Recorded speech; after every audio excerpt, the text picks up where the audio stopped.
Agostinho nasceu no dia 13 de novembro de 354, em Tagasta, na atual Argélia, norte da África. Seu contato com a filosofia começou pela literatura e pela oratória. O interesse pela literatura clássica latina foi decisivo para sua vida filosófica. O estudo de Cícero e de Virgílio propiciou um conhecimento elevado tanto dos recursos da linguagem, como de conceitos e problemas filosóficos. Até mesmo sua rejeição inicial pelo texto bíblico deve-se ao gosto desenvolvido nesse padrão literário. Agostinho inicialmente julgava que o Velho e o Novo Testamentos não estavam à altura dos grandes autores, nem pela forma nem pelo conteúdo. Dotado de boa formação literária, o jovem Agostinho inclinou-se também para o maniqueísmo. É importante entender em que se baseava seu interesse. O maniqueísmo procurava responder perguntas capitais para a filosofia e prometia fazê-lo com integral apoio na razão, isto é, rejeitando todo argumento de autoridade. Além dessa generosa promessa de racionalidade, o dualismo maniqueu procurava explicar a existência do mal no mundo como consequência de alguma coisa própria ao homem, e não a Deus, princípio do bem. Essas duas promessas atraíram Agostinho, que estudou com atenção as respostas maniqueístas. A razão em progresso permanente a diversas questões, na expectativa de encontrar explicações racionais para tudo. Em linhas gerais, o maniqueísmo pretendia que nosso mundo seria resultado de um embate entre dois princípios, ou dois príncipes, se quisermos uma linguagem alegórica. De um lado, o princípio do bem, ou príncipe da luz, e de outro o princípio do mal, ou príncipe das trevas. Um dos resultados desse combate seria justamente o homem, com uma parte luminosa, a alma, e outra parte tenebrosa, o corpo. Assim, o mal seria consequência dessa nossa parte de origem e natureza malignas, o corpo. Na sua teoria do conhecimento, o maniqueísmo julgava que para ser inteiramente racional, só poderia aceitar como verdadeiro aquilo que estivesse imediatamente presente. Isto é, só poderíamos dar assentimento àquilo que nossos sentidos captam, aqui e agora, ou aquilo que intuímos prontamente com o intelecto, como as verdades da matemática. Mas Agostinho decepcionou-se com o dualismo maniqueu. As promessas não foram cumpridas. Seu contato com os grandes mestres dessa corrente doutrinária não o satisfez intelectualmente. Quando pôde debater com eles, considerou que as explicações não eram suficientes. Devemos notar, porém, que Agostinho não abandonou aquelas duas exigências, explicação racional e responsabilidade humana pelo mal. A solução maniqueísta não o contentava, mas os valores da razão e da responsabilidade moral restavam intactos para ele. Mais tarde, na vida madura, a filosofia agostiniana afirmará que a racionalidade não exclui a autoridade, e que a responsabilidade humana pode ser pensada em outros termos. A decepção com o maniqueísmo e a ambição de viver de seu talento como orador o levam a Roma, onde se torna professor.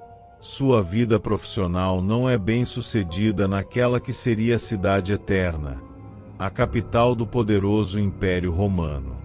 Mas do ponto de vista intelectual, Agostinho distancia-se do maniqueísmo e tem importante contato com o ceticismo acadêmico.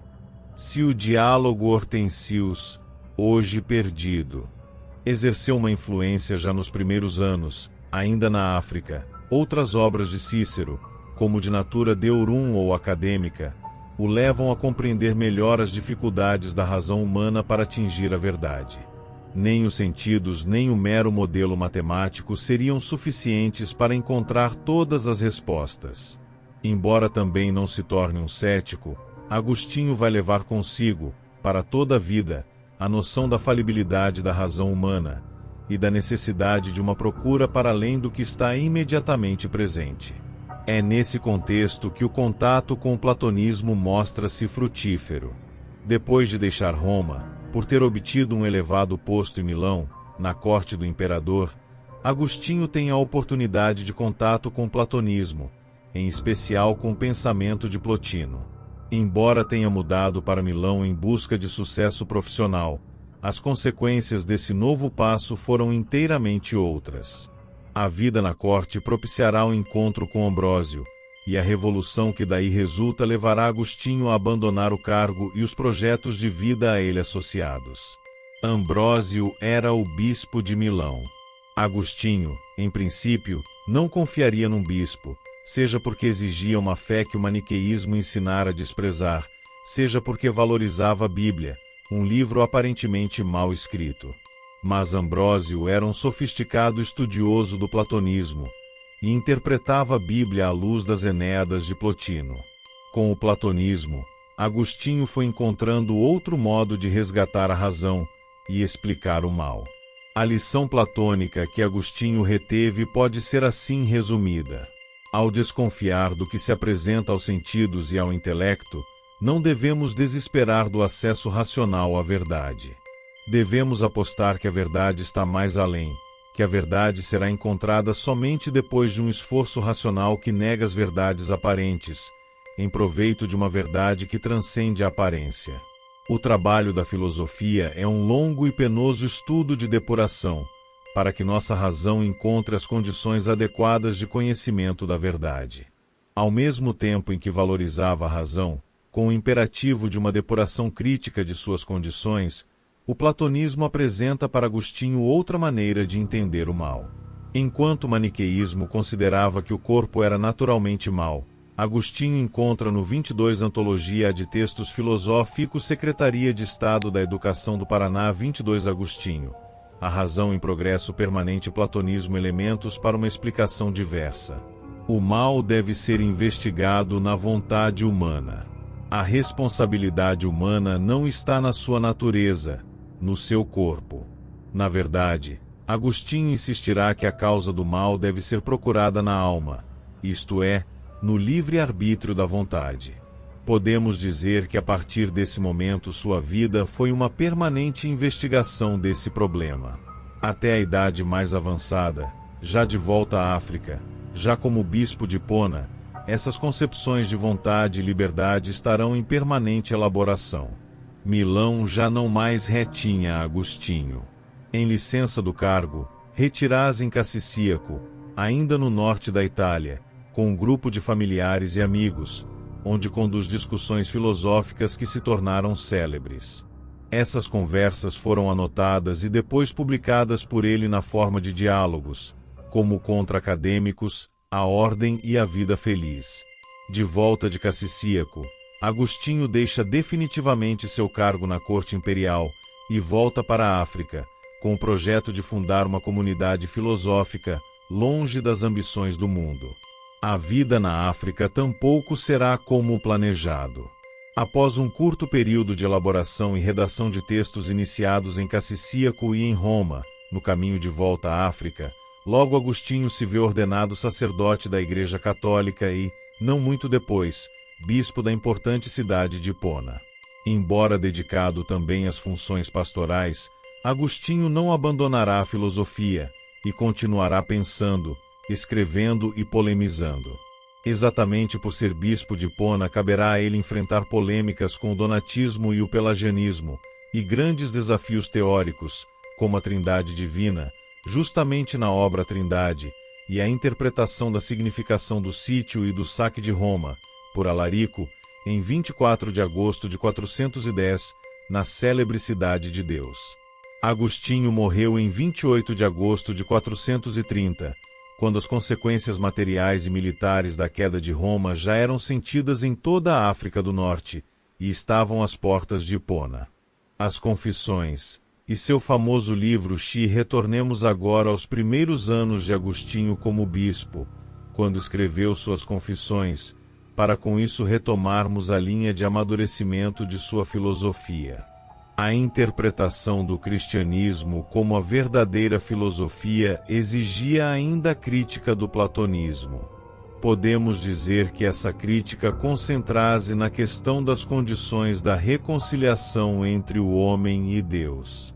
Se for correto dizer que o platonismo propunha um esforço ascendente, em que a inteligência humana por suas próprias forças alcançaria a contemplação da verdade, Agostinho entende que a filosofia deve ser atenta à necessidade de uma mediação estabelecida de cima para baixo. Isso quer dizer que a promoção das condições para o contato entre o homem e a verdade suprema será da iniciativa divina, e não apenas do esforço humano, ainda assim, indispensável. As Confissões, escritas aproximadamente entre 397 e 401, são um monumento filosófico. Investigam a condição humana e, em particular, a inteligência e a vontade na busca de Deus. Em especial, o livro 11 permite estudar de que modo Agostinho manejou a matriz filosófica platônica, para explorar seus limites e exibir a necessidade de ir além dela. Considerado um estudo dos conceitos de eternidade e tempo, o livro 11 das Confissões deve ser lido como parte de um projeto geral. O leitor deve levar em conta o fracasso enunciado ao final do livro 10, para entender o papel dos livros X13, que totalizam a obra. Em resumo, podemos dizer que o livro 10 encerra as narrativas baseadas na vida de Agostinho. Depois de apresentar sua primeira infância no livro 1, as Confissões acompanham a vida do narrador até o seu momento presente.